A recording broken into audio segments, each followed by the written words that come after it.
Welcome to World War II, Both Sides of the Wire, the podcast where we lift the lid, bust the myths, and explore the incredible history of the Second World War from the Allied and Axis perspectives. I'm Jesse Alexander, a public historian specializing in the history of the two world wars. And I am Matthias Strohn, German officer, professor of military studies, and author. In today's episode, we'll begin the story of the full-scale war between China and Japan that started with the so-called China incident in 1937. Hi Jesse, here again, another week, another podcast, moving to China once again. I think it's the fourth episode. We're finally reaching, or we're getting close towards at least, let's call that, World War II. We have spent quite a bit of time talking about the strategic context, going all the way back to the 19th century, looking at the civil war in China, looking at Mao's and the communist ideas and the three-stage model and insurgencies. And we've been, I won't say jumping, it's probably more creeping, isn't it? Creeping towards 1937, because this is what we do, because we always say, well, this is going to be a short episode, 30 minutes on Mao. And last time, I think it was about an hour later, that we should basically stop here and continue another time round, because this is what we do. And of course, dear listeners, you probably know this already, rabbit holes and tangents just get in the way. They're just there. They need to be explored. So let's see how many of these we can find today. Where do we go? Do we need to recap things again, or are we happy to just basically jump in and go to a bridge? That's a dangerous challenge. How many rabbit holes and how many tangents can we find? Oh yes.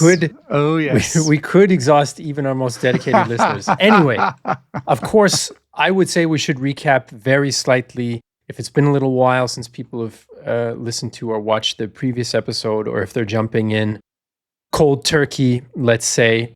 So essentially, we're going to start today's episode in 1937. This is when full-scale war breaks out between Japan and China.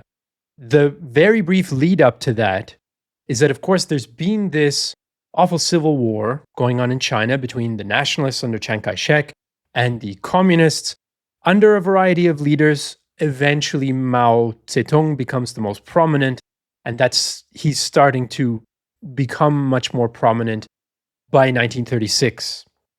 That's when the civil war in China kind of cools down, let's say. The communists have partially been defeated by the nationalists. They go on this famous or infamous, depending, long march, and they set up their bases in the hinterland. And they kind of both agree under pressure to start turning their attention to the Japanese. And Chiang Kai-shek and his nationalists, they also agree to start facing the Japanese more now that they kind of have the communist threat for the moment cooled off, under control, partially, not fully under control. That is why there's this so-called Second United Front between the nationalists and the communists in China. They agree in principle.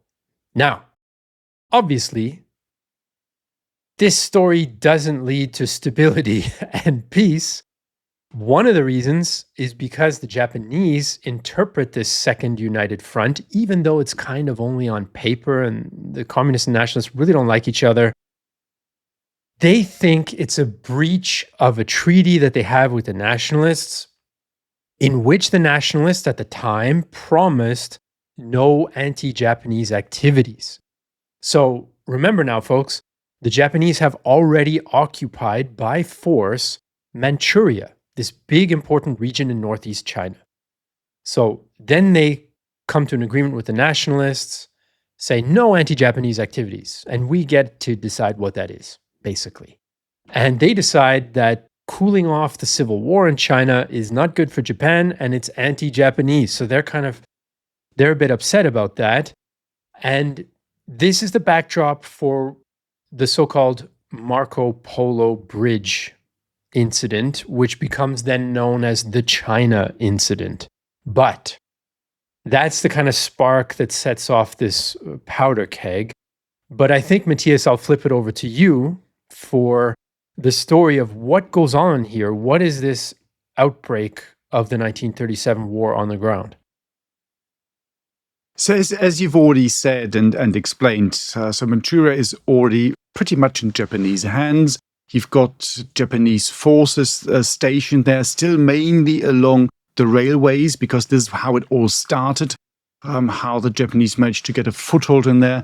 And of course, the railway lines are the arteries of that particular part of the world, just like any part of the world in the 1930s. The figures and numbers of Japanese troops stationed in this part of the world, well, they differ. Some people say it's about 7,000. Some people say it's about 15,000. Some speak of slightly higher numbers. So a bit debated, but that doesn't really matter for what we're looking at. So you're now looking at this particular bridge, and this becomes known, as you already said, the Marco Polo Bridge incident, or perhaps also the China incident. So you've got a Japanese small garrison in the area, in the vicinity of this particular bridge, more or less protecting this bridge guy, the bridge, and the railway line. And this railway line is connecting Beijing and the port of Tianjin. So these are very, very important places, and you need to control this. So on the night of the 7th of July, 1937, something happens. And the Japanese troops carry out some sort of exercise. And when the troops get back into barracks, a soldier is missing. No one knows where he is. So the Japanese then have a wander and have a look around. They can't find him. They then basically go up to the demarcation line with the Chinese, and they say, well, what might have happened is that our guy is on the other side. So we are now demanding, not politely requesting, but demanding that you more or less open the border demarcation line, and we can have a look and see where our lost soldier is. You can see this is quite pushy. This is quite aggressive. In a previous episode, we talked about another incident that happened in Manchuria, which sets off the first invasion. And as we discussed there, it's actually quite often local commanders on the ground who are quite aggressive and sometimes not even in line with the policy that comes out of Tokyo. You also have, in the Japanese case, tensions between the army and the navy. I mean, that doesn't really play a role here. But you can see there are tensions within tensions, so to speak. And of course, the Chinese, of course, they say, no, well, you can't come across because, well, we're not doing this because that's a demarcation line. Well, if your guys gets lost, well, that's not really our problem. By the way, we don't have them. As a consequence of that, the local commander of this garrison then says, you know what, enough is enough. And forcefully, they are basically trying to break into the Chinese territory, get across the demarcation line. It comes to a fight with the Chinese troops that are stationed on the other side, pretty much of the bridge. The Japanese are repulsed. In the end, there is even a local ceasefire is agreed, but that doesn't really work because by that stage, again, tensions are very, very high. The Japanese are mobilizing more troops. The Chinese, here in particular, also the communist troops, are now also pushing for an escalation of the situation. And you can see that this is really the spark that sets everything off. And once that's happened, even these attempts to have a local ceasefire or whatever and come to normal and sensible solution, but they're out. And so you now get into a 3-day battle, a proper battle. And that really is the outbreak of a proper warfare, open hostility between Japan and the remaining bit of mainland China. It's also very interesting to see what happened to this particular Japanese soldier who got lost. Well, by the time all this kicks off and by the time that the fighting has now started and the Japanese are trying to break into the Chinese territory and fight with the Chinese garrison, well, he's actually made his way back to camp. Conflicting stories. Some stories even say that because he was quite tired, that he just fell asleep and slept through the whole attack. Whether that's true or not, I'm not quite sure. He does get questions later, say, where the heck were you? What happened? His answer is that he had a loose tummy and just found a spot to relieve himself, and then he got lost and couldn't make his way back. Some people, including historians, have argued that he actually probably went across the border to visit a brothel, and so no one really knows, but he probably wouldn't admit to this. Whatever, he is back. He's back home where he needs to be. So you might say this should have ended this whole quarrel, but of course now things have been set in motion. And there's this tension that you could find and that you have found for a number of years has now come to a head and has now exploded, and you can't turn the wheel back. You heard it here first, folks. Potentially, a brothel started the Second World War in Asia. We can clickbait our way to riches with that kind of idea, Matthias. I'm telling you. No, obviously that's hearsay. Who knows? In any case, there's a lot of political forces behind that. In order that such an incident would become a full scale war. On the topic of incident, I wanted to say one word about that concept. Right, this is sort of the Japanese way of looking at it. 1931, there was a Mukden or Manchuria incident. Did I say 41? I meant 31, if I said 41. And now in 1937, there's what they first called the North China incident, and then they call the China incident. This is a bit of a wishy-washy kind of euphemism when we get into what this war really becomes. It's a lot more than an incident. It reminds me of other euphemisms. The Korean War was a police action, or the war in Ukraine is a special military operation, or these kinds of euphemisms happen all the time. Make no mistake, it's very serious. For the Chinese, this is the start of the 8-year war of resistance, as they call it. So no euphemism there. Right. So you have this thing getting out of control in Beijing. Oh, I should probably mention, by the way, just in case it wasn't clear, that yes, the Japanese control Manchuria, but they, as well as other foreign powers, have garrisons in different Chinese cities, including Beijing. And that's the garrison we're talking about. Just if you're wondering how the Japanese got troops into Beijing, it's a long-standing arrangement since the Boxer Uprising 30-some years before. So you now have this choice, right? What do you do with the escalation? Do you escalate it more? Do you try to get it under control? Chiang, again, is in a tough spot because he knows that China's weaker than Japan. He still doesn't have full control of the country. You have the communists running around in the parts of the mountains and countryside. Yes, they're weaker, but still, he still struggles to get the full support of some of the regional former warlords. But on the other hand, his calculus has changed since 1931. 1931, he decides not to resist the Japanese when they march into Manchuria because he needs to deal with the communists, in his view. Now, though, he views Japan as essentially the greater threat, the more existential threat. And so even though he's got fewer cards to play, let's say, to use a common expression these days, he decides he has no choice, he needs to resist.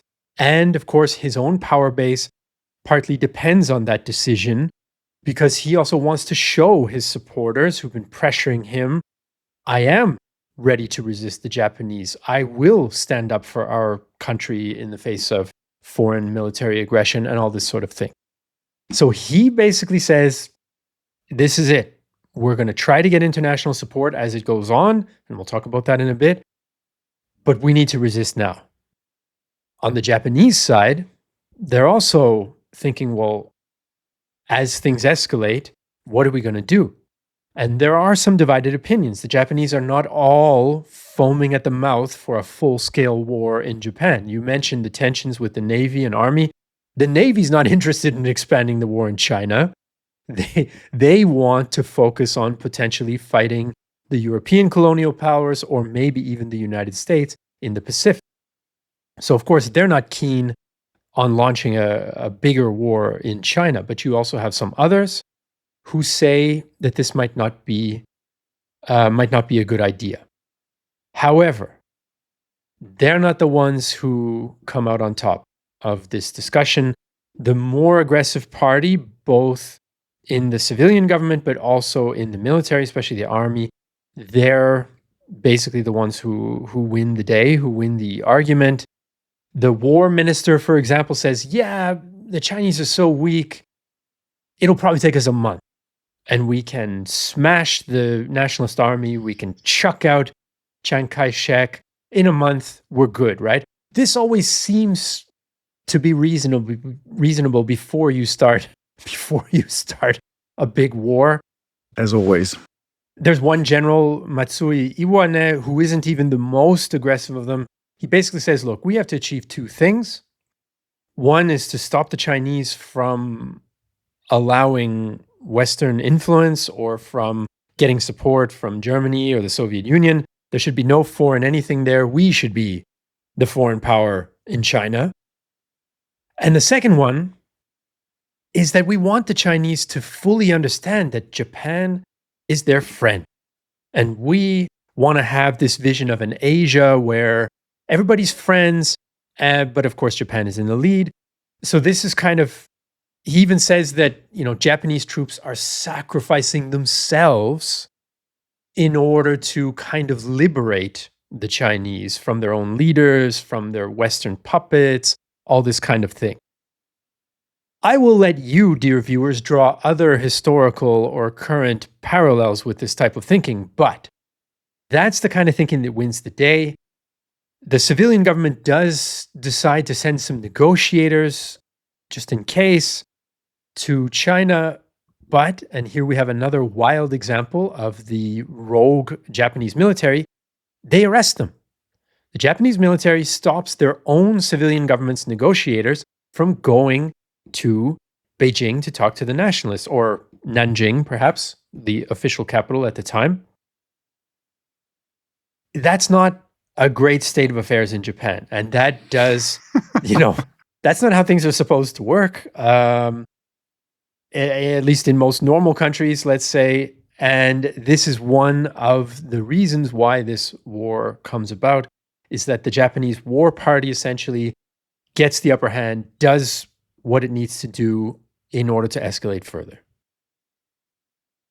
And that is the general problem, is that we've talked about a number of times. So the structure and the internal issues and tensions that you find within Japan are really driving this whole thing and making everything so very, very complex. So, as you've already explained, so you have, after the first incident and the Japanese basically getting ready for this big invasion, you have this drive by the civilian government to not escalate, and they sent this delegation. One of the statements that is being made is, we want Chinese cooperation, not Chinese territory. Yeah, obviously that doesn't go down that well with the military. There we are. But it's also, when you look at the Imperial General Headquarters to begin with, and in the early phase of all this happening, they didn't really have plans to take over pretty much all of China. That was not really the idea. Yes, they wanted to acquire a bit more territory, but there was a very, very clear line. They want to get to a specific river and then basically stay there to begin with. But they're now getting even closer to Beijing and other very important places. And so the consequence of that is that, or problem of that to find in this, is that you have two Japanese officers marching into basically an airfield, an airport, and I think it's the 9th of August, 1937. And so they're shot. And the Japanese, of course, use this as an excuse to now get ready and to launch another full-scale offensive and a full-scale war. So you can see there's one incident after the other. So there's a bit of an escalation going on here.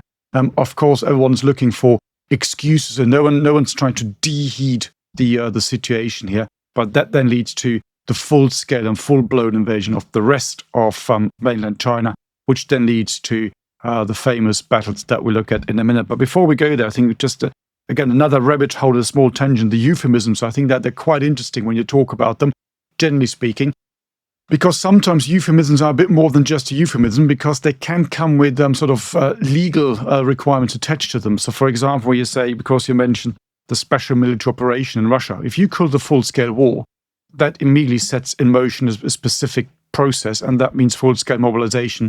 And that also would mean mobilizing people from Moscow and sending people from Moscow to the front, which you don't really want to do. It's the same, for example, when Afghanistan happened. A very German debate. Whatever happened in Afghanistan was not a war until the very, very end. It was had a very, very long, legal, complicated German word for it, but it's not a war. And sometimes it comes with really, really, well, simple approach is completely the wrong word here, but interesting consequences you wouldn't have thought of. So if you call something a war, and then you get sent into a war zone as a military person, your health insurance, your life insurance will not pay out if you get killed. So, because that's the terms and conditions. So sometimes just simple things like that have an impact. I mean, that's, again, complete tangent and complete rabbit hole that I found here. Probably a mole hole rather than rabbit, as small as it is. But I just thought it's an easy one. Always, whenever I say euphemism and hear this term, it triggers the thought. So I just need to get that off my chest. But there we are. We now have the next incident at this particular airfield, which now leads to, again, the build-up of forces, which, let's face it, all been built up beforehand, because at that stage, the Japanese have again, the numbers different and are a bit debated, but somewhere in the region, probably of around 180,000 to 200,000 men for the initial stage of the invasion. And of course, the important thing, as we've now said a number of times as well, is not necessarily inland China. No one's really interested in that. What you want to control, of course, is the coastline. For obvious reasons, you've got the transport links back to Japan. This is where the population centers are. This is where the economy is. So this is what you need to control. Again, going back to what we said in the previous episode, if that means that the Chinese communists sit somewhere in the middle of nowhere in mainland China, they're actually not really a threat because you can contain them over there. So it is very much about the eastern parts of mainland China. And of course, this is where we now see things happening and develop, which leads to probably the most famous episodes of this particular battle or war, you might say, when the Japanese take over. And don't forget, always having this struggle internally as well, which is a struggle which will not go away in Japan all the way to, you might say, the end of the war.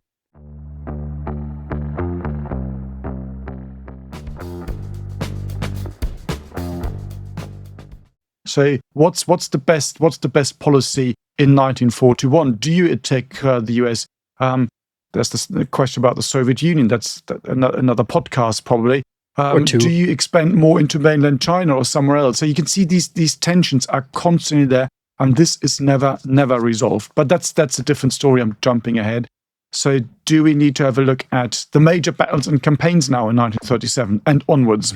Well, I think it makes sense. What I would do before we jump into the action, because the Japanese then unleash, a major campaign, the Chinese respond. That we'll get there. I wanted to say one word, though, about the composition of the forces, right? You mentioned an estimate of the initial Japanese force.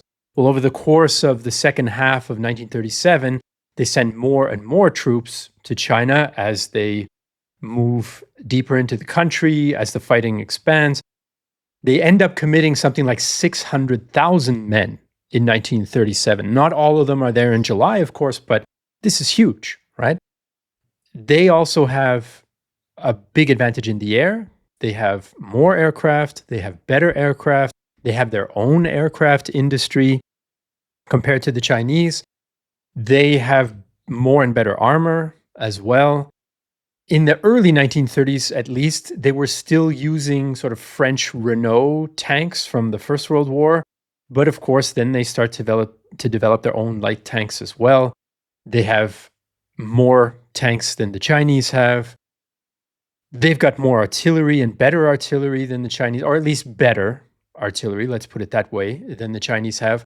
But especially, they have more effective organization, and they have better trained officers and better trained men. And I think that is perhaps the critical difference here, is the organization and the training. Yes, it's great to have more kit, more hardware, but if you don't know how to use it, it's not as impactful on the battlefield. I did, though, on the topic of firepower, read an estimate. Now, this is very hard, I guess, to estimate because of the way the armies are. But if you were to take sort of your average Japanese infantry division, it has something like 3 to 12 times the combat power of your typical, if there is such a thing, Chinese infantry division. Now, that's a very nebulous thing to try to estimate, but it gives you an idea of the relationship, right? The Chinese have maybe 1.8 million troops on paper, but many of these are like, warlord militias, local militias that are part-time, that are malnourished or don't have boots. Only about 300,000 Chinese troops are in any way close to properly trained, many of them trained by the Germans, now some being trained by the Soviets as well. And that group of 300,000 are also the ones who are fully loyal to the nationalists and not to their local strongman. Plus, you have about 50,000 communist forces, but the role that they're going to play is decidedly modest, let's say, in fighting the Japanese, especially at first. So you do have some units with German equipment. You even have a few with Panzer Is, which is interesting. We'll see them a little bit later. And you have some equipped by the Soviets. You have 20 Chinese divisions equipped by the Soviets. They are now eclipsing the Germans as the main suppliers of the Chinese. And the Soviets also send some air power. They send 450 pilots and ground crews. So you even have Soviet pilots kind of in some way slightly involved here, indirectly involved, supporting the Chinese forces. So that's kind of the forces we have when the Japanese basically unleash themselves into China, which is where I'll turn it over to you, Matthias. Well, just another point on the equipment. When you look at, for example, tanks, because you said the Japanese tanks were probably superior to what the Chinese had, well, they didn't have that many tanks in the first place. I mean, Japanese tanks are particularly uninspiring in World War II. When you look at the 1930s, because that's where we are now, they're probably also a bit dated, but they're not as bad as they were then later on in World War II, because, well, you've got about 5, 6, 8 years in between, and that can be quite a bit of time in a major war. But of course, the important thing is that you don't have to have the best army, the best equipment. You only need to be better than your opponent. And that, I think, is very important. And so that works here.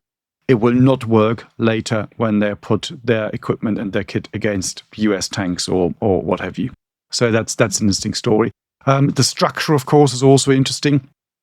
You mentioned this. And so in the Japanese case, of course, when the Japanese have to kind of open up their country in the 19th century, they then look at where are the good armies, where can we learn stuff, who can we bring in to teach us about modern warfare.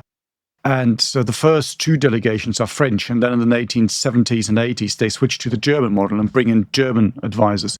And they have a German army structure. So pre-First World War at that particular stage, it's the square formation, which means in a division you've got 2 brigades consisting of 2 regiments each.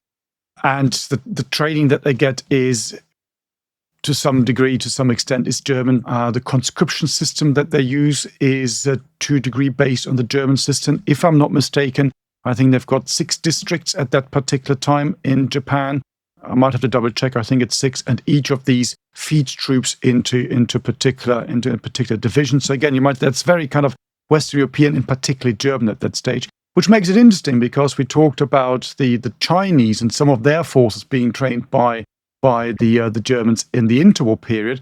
So if you want to stress this, I mean, it's taken a bit far, but you might have got 2 German armies fighting against each other in China. Well, there we have it.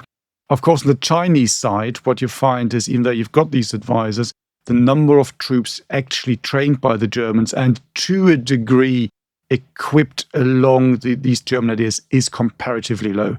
So again, the numbers differ a little bit, but some people have talked of, roughly speaking, perhaps 6 divisions. So the numbers given are somewhere in the region of 80 to 100,000 men, which again, to us sound like a lot, but when you look at the figures that are involved in that part of the world and in these theaters, they're actually quite small. Where do we take? Do we take it to the Battle of Shanghai, or what do we do? That's where we're going. Yes, I think the Battle of Shanghai is kind of the peak of the fighting in a way for 1937. Just to bring us up to there, because Shanghai starts in the late summer and drags itself out to the fall. The Japanese first come in from the north, right? They have this territorial base in Manchuria. So obviously most of their forces are there, except for those other garrisons in Beijing or in Shanghai, as we'll get to in a moment here. And so they invade. Now, when I say the Japanese launch a full-scale invasion, listeners and viewers out there, I don't want you to think that there are Japanese units in a line advancing into every Chinese village and town. China's too vast for that. And the Japanese, even though they eventually bring their strength up to whatever, 500,000, 600,000, you can't do that in China. You still need to control the railways and the cities as your primary objectives. So you have these Japanese invasions where they're essentially controlling the railways and the major stops along them. And that's kind of a defining element of this invasion. It's not like they don't have any garrisons in other towns that they then put into place, but it's not, as the Germans would say, flächendeckend. It's not all-encompassing, right? It's not a full-on invasion and occupation in the way you might be able to do in Europe with its much smaller spaces and higher space-to-force ratio. So they take big chunks of several different provinces. They end up controlling a half a dozen provinces, basically, in the north and eastern part of China. Beijing falls almost immediately on the 28th of July. You have the nationalist forces essentially retreating to reorganize and defend deeper inside the country. There's one interesting engagement where the Chinese Communist forces are involved, because basically at this stage, the communists are still laying low a little farther away, and they don't fight the Japanese that much for the time being. And there's this one engagement at a place that I'm going to butcher the pronunciation of, so apologies to all Mandarin speakers out there. It's perhaps something along the lines of Pingxingguan. And here, the nationalist troops, they have a delaying action. They hold the line while the Japanese come at them. And the communists get around behind the Japanese and start ambushing them from behind. So that's kind of a rare moment of direct cooperation and direct communist involvement in a set-piece conventional battle. It's not going to happen very often for the next couple of years. So there are all these provinces which you may or may not know, but we're talking about millions or tens of millions of people in each of these provinces: Jili, Hebei, Shaanxi, Zhejiang, and Shandong, all of these in the general northeast, which are being taken by the Japanese. The Air Force bombs Chinese cities in a kind of a terror campaign, kill thousands of civilians. The Navy blockades the big ports on the coast, which obviously is going to lead to all sorts of economic problems, logistical problems, food supply problems, this kind of thing. That's essentially the first weeks of the campaign. You have the Japanese streaming south from their base in Manchuria, and they go farther, and I think you alluded to this, Matthias, they go farther than what Tokyo wanted, than what even the Imperial GHQ wanted. And here again, you have local army commanders, or perhaps even beneath that, who are just don't feel constrained and kind of go rogue and escalate further and further beyond what was originally planned. So that's kind of a very rough outline of the first initial phase before we get to the fighting in Shanghai, which is a little bit different. But go ahead, Matthias, if you wanna add a little spice to any of that. No, I think that's all there. I would go to Shanghai now if you want me to. Sure, go for unless it. There's something else. Yeah, okay. I mean, the interesting link here is, of course, as you just said, the fighting for these the built-up areas, the coastal areas, the population centers along the coast. They're very different from all the other things that you've just mentioned, for all the reasons that you explained. So you have different types of the war, as you always have in a war, and as always, you always tend to focus in the analysis, in the memory, on certain aspects. And quite often that seems to be cities, because that's where the population lives, that's where a lot of fighting happens. This is where you also get lots of casualties, including also, of course, civilians. And not only that, you get these somewhere else as well. But quite often, this is also where the international community looks a bit more closely and is more informed about this. And you might say, in many ways, this is exactly also what happens in Shanghai. And one of the reasons why you have this heavy fighting there, one of them is because you have an international community in Shanghai. So these are all these tradespeople And this goes way back. You can go back all the way to the Boxer Uprising and all these things. Well, that's basically where it all comes from, and trade posts. So it's nothing new in 1937. But missionaries, exactly. But one of the reasons why the Chinese are now beginning to pour troops into this area is because they know that you have this international community there, and they're trying to attract interest in their cause, because they argue, quite rightly, that they are now being attacked by Japanese aggressors. So if you just see what's going on here, send that back to your capitals, you will start supporting us. So one of the reasons why you have this.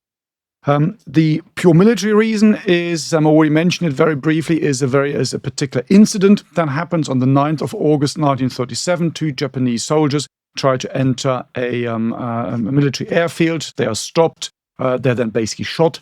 As a consequence, Japan uses this a bit of perhaps an excuse, and they say, okay, well, the consequence of this is now that we demand that all Chinese soldiers are removed from the Shanghai area. The area is a bit confusing because you already have Japanese troops and Japanese strong points in and around the city as well. Again, goes back to the setup of an international trading city and all these things, and also a bit more of military Japanese influence in that part of the world. That, of course, is refused by the Chinese. So we're not withdrawing our troops, or would be. It's our country, so you can't tell us what to do. Tensions go high, and you can see, well, things are at boiling point. And that means that on the 13th of August 1937, you've got the Kuomintang, so the nationalist troops, Chinese nationalist troops. They now attack Japanese marine positions in the area, which causes a reaction. And that means that the Japanese start shelling the city with naval gunfire. And you can imagine the destruction that this causes. A day later, on the 14th, the Chinese are then ordered to capture or destroy Japanese strongholds in the city. And this then leads to really heavy street fighting in urban areas. The casualties are already quite high, particularly amongst the civilian population. So estimates, again, they're all estimates, suggest that we're looking at probably somewhere in the region of 3,000 civilians. So it's getting pretty nasty, you might say. You then have the Japanese beginning to bomb the city, and that starts also on the 14th of August. A number of sorties and bomber waves are flown in. You already talked about equipment. So their air force is superior to what the Chinese have, and they can drop these bombs and, but basically begin to destroy the city. However, it's interesting to see that in this scenario, they're also losing quite a number of planes. So there's some units that lose up to 50% of their bombers because of Chinese fighters, and also there is some anti-air fire coming from the ground as well. So it's not a walkover for the Japanese. And this then gets, you might say, that gets worse, because you then have this fight and the struggle of the ground forces as well. And neither side, to begin with, can gain the upper hand. You've got this very heavy fighting in this built up area. So you have the nationalist Chinese to begin with, because they brought in the forces first. Roughly speaking, again, numbers are debated. Some in the region of, people have argued, 5 divisions, about 70,000 people, roughly speaking. Whereas the original Japanese force is very, very small. It's probably only about 6,500, mainly Marines who were stationed there at that particular time. You then have Chinese Air Force getting involved as well, trying to attack the Japanese as they're trying to bring in reinforcements. But in the end, what you see is a complete massing of troops on the Japanese side. They're bringing in up to 300,000 soldiers, so that's a strong number. When you look at the numbers that are involved in this campaign, naval units, they've got the aircraft, the Air Force I've already mentioned. And this operation, which again, just like so many, was supposed to be a relatively quick operation of taking over the city, well, goes on for over three months. And both the Japanese and the Chinese side, the fighting is heavier than expected, is bloodier than expected, causing very heavy casualties on both sides. But you then can see that the Japanese are making progress. And on the 26th of October, the Japanese army managed to capture a place called Dachang, which is a strong key point, you might say a bit of like a fortress within Shanghai. And that sends out the message that this fight is drawing to a close and that the Japanese are going to win. And then you have on the 5th of November, so we've now been quite a bit of fighting. When you go back to the incident, which happened in August, all the way, you've now got fighting, including the build-up of forces, till early November. 5th of November, you've got additional reinforcements arriving from Japan. And on the 9th of November, the Chinese forces realize that the game's up and they order a general withdrawal from that particular area. Consequence is interesting because the Chinese then occupy the city, take over the city. They do not take over the international area, the international settlement. So that still remains as it had been beforehand. And this will only change in 1941 when, of course, Japan enters World War II. I mean, we've talked about this on a different episode, or in a different episode, and we asked, when does the Second World War actually break out? Of course, we say it's always 1939, but there is the argument when you go east and go towards China, you might say, well, actually, the war starts in 1937, not 1939, or for the Japanese in 1941. So it's, again, an interesting question. It all depends on perspectives.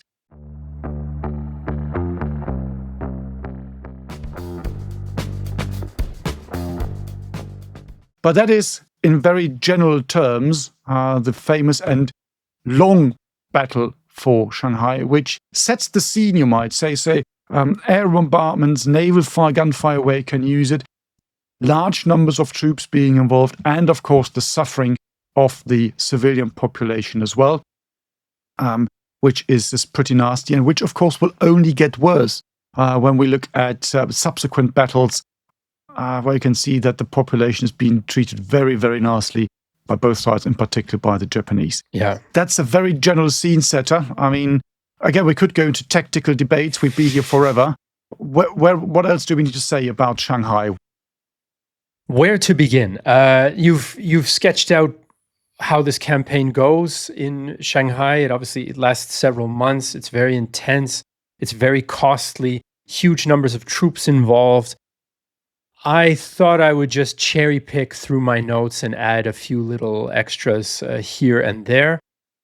One thing I would say is to just re-emphasize your point that the war after this gets even worse for the Chinese civilians. The Japanese, I still think we underestimate the readiness for cruelty and destruction of the Japanese in our popular kind of imagination of World War II in Asia, because the more you learn about it, the more disturbing it becomes, not only in Nanjing, but also with biological weapons and experiments and all sorts of awful things that we will probably get into in future episodes. However, for Shanghai, yes, there's this huge political motivation for Chiang to say, I want to kind of extend the fighting to Shanghai because maybe then the big important international presence in the city will lead to more support, be it diplomatic, economic, or military, from outside powers. Also, there is a bit of a, let's say, more military logic that if the Japanese have to put more forces into Shanghai, they might slow down their offensive in the north, which could protect Chinese supply lines' connection to the Soviet Union for equipment and supplies from up there. Those areas start to get remote when you talk about, inner and outer Mongolia and all of that. But still, you don't want to be fully cut off from your Soviet helpers if you are the Chinese. No question about that. It's not often that we talk about women on this podcast, since they're obviously involved and affected by wars, but less often in combat or decision-making positions historically. But Chiang's wife plays a not insignificant role in this whole conflict, and especially then later in World War II. Her name is Song Mei Ling, and she's fluent in English. She's been educated by some of these foreigners who have this presence in China and run schools and run missions and that sort of thing. She's kind of media savvy. She's well-spoken in English. And so in 1937, when Japan starts this invasion, she makes appeals to the West on radio. And she basically says, look, British public, American public, and political classes, Japan is breaking the treaties. It's going against what the League of Nations says our world should be like. It's destroying the international order. You should help us to maintain this order. Again, listeners and viewers, I'll allow you to draw any connections to other periods of history or periods of the present, but she's making these appeals, and that's a part of the Chinese strategy, is to get that international sympathy in order to get the support. And if you can communicate well, and if you can appeal to things like world order and bigger questions of security, you can hopefully convince outside powers to support you. It doesn't work that well yet in 1937 because the only direct military support is coming essentially from the Soviet Union. So, as far as the refugees and civilian situation is concerned, in this international quarter, some of the international residents in Shanghai set up a kind of what they want to be a safe zone for refugees. And so, of course, as the fighting progresses through the city over these several months, people are flooding into this zone, trying to escape the fighting, but also trying to escape the atrocities of the Japanese, who are plundering. Now, the Japanese don't do in Shanghai what they will later do in Nanking. But obviously, if you're a Chinese civilian, in particular a woman, you don't want to be at the mercy of this invading army, given the kinds of things that invading armies often do, especially one like the Japanese. So they're flooding into this zone. And that zone, of course, eventually becomes part of the fighting as well. So lots of them are killed while sheltering in there. There is an awful incident where some Chinese bombers try to get at a Japanese cruiser that's shelling Chinese forces from the coast. Shanghai is very, very close to the coast, right? So you can have all these naval units there. And somehow it's likely, obviously these things are always kind of tough to pin down, but it's likely that they accidentally released their bombs early, and some of those bombs hit this international area in the city where the refugees are sheltering and kill something like 1,000 people, most of them Chinese refugees. It's one of those war is awful enough as it is when you're killing people from the so-called enemy, but it's obviously even worse when you have these friendly fire incidents. As far as the number of troops involved, obviously estimates vary, but over the course of the whole, whatever it is, 3-month plus fighting, some estimates go up to 250,000 Japanese troops involved, or even 300,000, I think is the figure you mentioned. Potentially up to 750,000 Chinese troops are involved in the fighting in and around Shanghai. I mean, this is massive, right? It's really big. And the fighting is, of course, quite bitter, quite intense. The Japanese, it's alleged, sometimes use some chemical agents. They even have like an amphibious landing to capture a part of the city. The Chinese sort of base their defensive lines on, there's a big river that runs through the city, the Wangpo River, but there are also many other streams. So they keep kind of block by block, stream by stream. That's part of the Chinese tactic.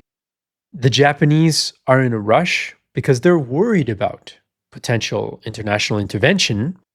So they engage in a lot of frontal assaults against Chinese positions, which ends up costing them more casualties than they perhaps should have or could have taken in an operation like this one.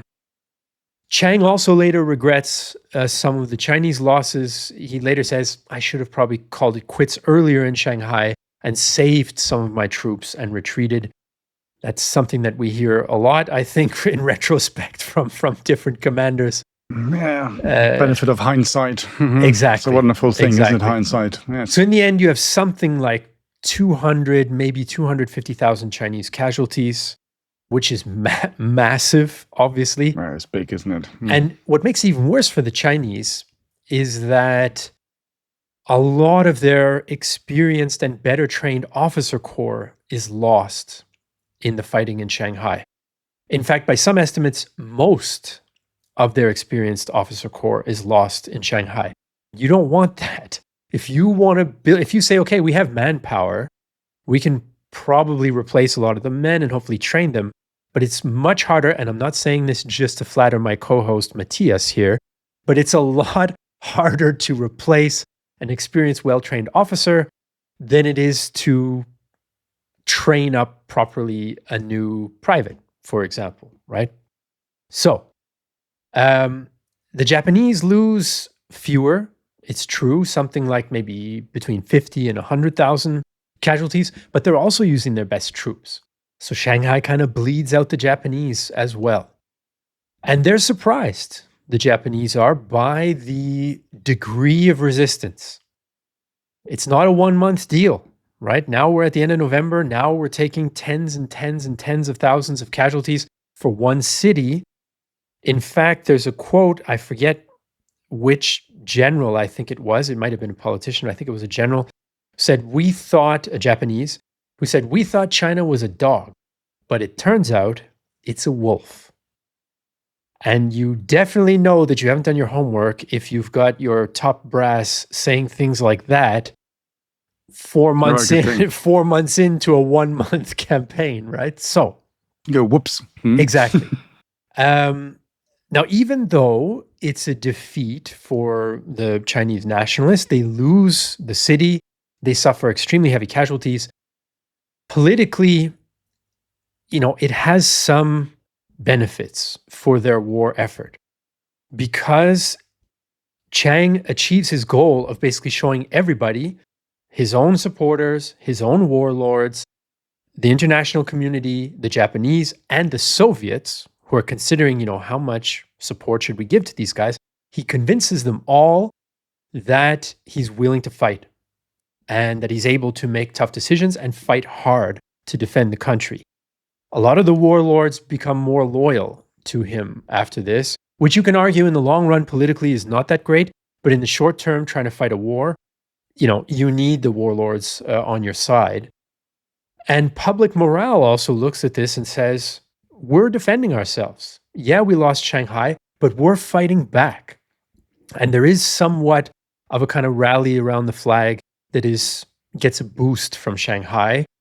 And one of the kind of popular patriotic songs that goes around China at the time is called the March of the Volunteers. I will not attempt to pronounce its Chinese version. Or sing it. Yes. Or sing it. Oh, heaven, for God's sake, our viewer numbers would crash immediately. So this song, the March of the Volunteers, becomes the national anthem of China. And it is still the national anthem of China today. So there's a little cultural echo of Shanghai. And to close off my comments, I'll give you the last word, Matthias, but to close off my comments on this campaign here, the war is becoming a slog. It's becoming a big, long war of attrition, and Shanghai shows that that's what it's going to be. And that's what Chiang wants. It's his only chance of holding out until the Japanese either get tired of the cost and leave, or the international community gets around to intervening, which is still his hope. Now, his country's still on the verge of collapse. He still has a weak position, but, strategically, the war is becoming a little bit more like what he would want it to be. Absolutely right. I don't have to add anything to this, I guess. Just for me personally, I always find it absolutely fascinating when I record these things and we do our research beforehand while finding out all these facts and learning about all these stories, because we're now in 1937, and I think a lot of people don't really know what happened in that part of the world at that particular time. So only 2 years before, if you go with it, World War II breaks out, and we're looking at this massive fighting. We're looking at all these numbers that we've now looked at. We're looking at all these casualties that's all this causing. And as you said, the long-term cultural legacy of that. Well, go with the national anthem. So there is a lot there that still needs unpacking. So I'm not quite sure how many more episodes we're going to have on China and Japan. There we go. Knows? I don't have the answer to this, folks. I've got no idea. There's only 7 more years of the war between them, so I'm sure we'll manage a few episodes over 7 years. Right. Shall we wrap it up then for today? I think it's time to wrap it up. So, Yes. folks, listeners, viewers, vibration hearers. I don't know how people might access the podcast in the new world of things. In any case, we hope that you followed us along this far in our story of the 8-year war of resistance against Japanese aggression, or the China incident. Take your pick. Today, we tried to cover the initial phase of this war in 1937, where you have the China incident, the incident at the Marco Polo Bridge in Berlin. In Berlin. I got Germany on the brain. In Beijing. In Beijing, which spirals into a full-blown Japanese invasion, which ends up in a massive, long, bitter urban fight for Shanghai, which the Japanese capture. And towards the end of 1937, we have the Japanese in control of a big, big chunk of China. The Chinese nationalist force is definitely on the back foot, but the war has become something much, much bigger, bloodier, and more costly than the Japanese intended, and probably than the Japanese can sustain. So, if you are enjoying this podcast, folks out there, you can support us directly. You can make it possible for us to keep doing this by going to our website, bothsidesofthewire.com. There you can choose to support the podcast, and you can also get access to exclusive content in our war room that is not available publicly to, let's say, regular listeners. For example, we talked about a prized item recently that Matthias has in his personal World War II collection. I won't tell you what it is to keep the suspense, but the folks who have access to the War Room will know. You can trial the War Room for free for a little while if you like by using the code Deep Dark Woods. So, thanks everybody out there for watching and listening, and especially to our supporters, and we'll see you in the next episode. You've been listening to World War II, Both Sides of the Wire, a Battle Guide production.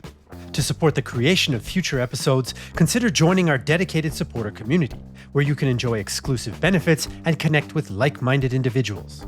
For more information, please see the show notes, and if you appreciated this episode, please leave a review on your chosen podcast platform. Thank you for listening.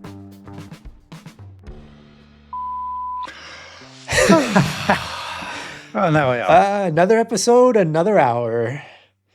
It is crazy. It is crazy. Good Lord. Whew. Good times. So we're now in 1937. Yes. Almost finished 1937. Only Nanjing. Oh my God. Indeed.